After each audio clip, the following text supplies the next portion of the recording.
Hello bachcho, let's see the question. So the question says if the average lifetime of an excited state of each atom is of order 10 to the power minus 8 second, estimate how many orbits an electron makes when it is in the state n is equal to 2 and before it suffers a transition to n is equal to 1 state. तो चलिए सबसे पहले देखते हैं इस question का की concept क्या होगा.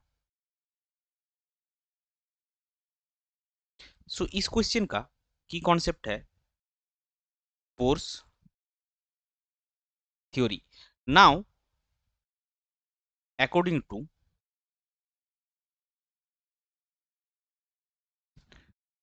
Bourse theory angular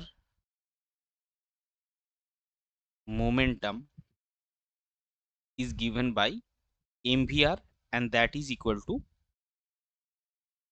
nh by 2 पाई. अभी इससे हमको क्या पता मिलेगा, इससे हमको इलेक्ट्रॉन का जो वेलोसिटी है वो मिलेगा और उसका फॉर्मूला आएगा nh by 2 pi M R. अभी देखिए ये वेलोसिटी हमको क्यों चाहिए, क्योंकि हमको टाइम पीरियड निकालना. अगर हमने टाइम पीरियड निकाल लिया तो हमारे पास एवरेज लाइफ टाइम है 10 टू द माइनस 8 सेकंड और टाइम पीरियड क्या है, एक ऑर्बिट या एक रोटेशन मारने का जो टाइम है वो है time period. So given time by time period आपको नंबर ऑफ ऑर्बिट्स मिल जाएगा. अभी टाइम पीरियड का फॉर्मूला क्या है, time period t is given by 2 pi r pi v. यहाँ पे हम v का जो वैल्यू हमको मिला formula based N H by 2 pi M R वो पुट करेंगे. सो ये हमको मिलेगा 2 पाई आर इंटू नीचे का 2 पाई एम आर ऊपर जाएगा 2 pi r into 2 pi M r divided by n h. So इस ये आपको क्या मिलेगा finally 4 pi square m r square n h. अभी यहाँ पे आर क्या है, r is the radius of the nth orbit. So now radius of the nth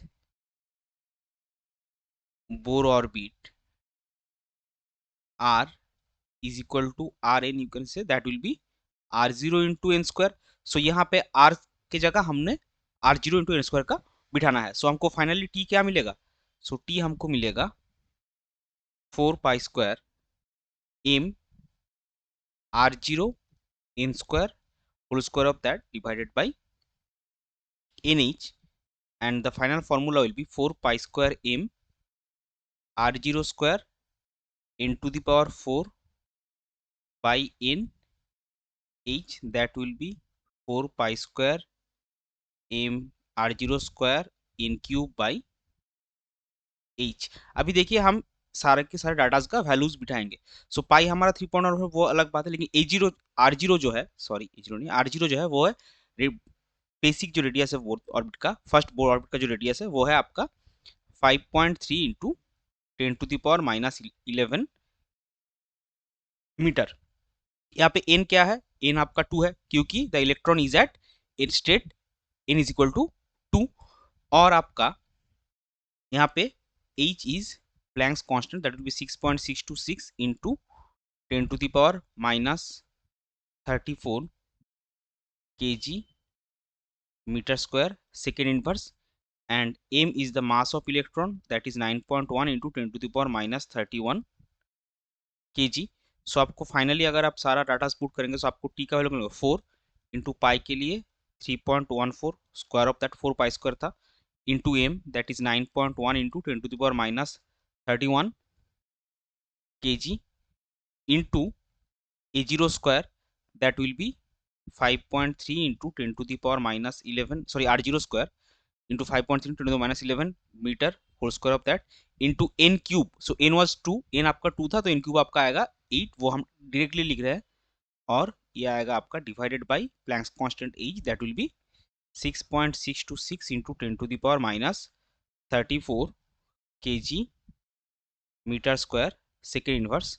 और इससे आपको क्या मिलेगा, इससे आपको टी का वैल्यू मिलेगा 12.2 into 10 to the power 16 second. So ये आपका टाइम पीरियड हो गया. आपका एवरेज लाइफ टाइम कितना दिया हुआ है 10 to the power minus 8 second. So therefore number of orbits आपका होगा, जो एवरेज लाइफ टाइम आपको गिवन है 10⁻⁸ डिवाइडेड बाई 12.2 इंटू 10⁻16, और इसका वैल्यू आपको मिलेगा 0.08 into 10⁸, that is actually 8 into 10⁶। ये आपका फाइनल आंसर है, इसको हम हाईलाइट करेंगे और इसको अलग से लिख भी देंगे। सो आपका फाइनल आंसर आएगा number of orbits is equal to 8 into 10⁶। I hope you understood it well. Best of luck, thank you.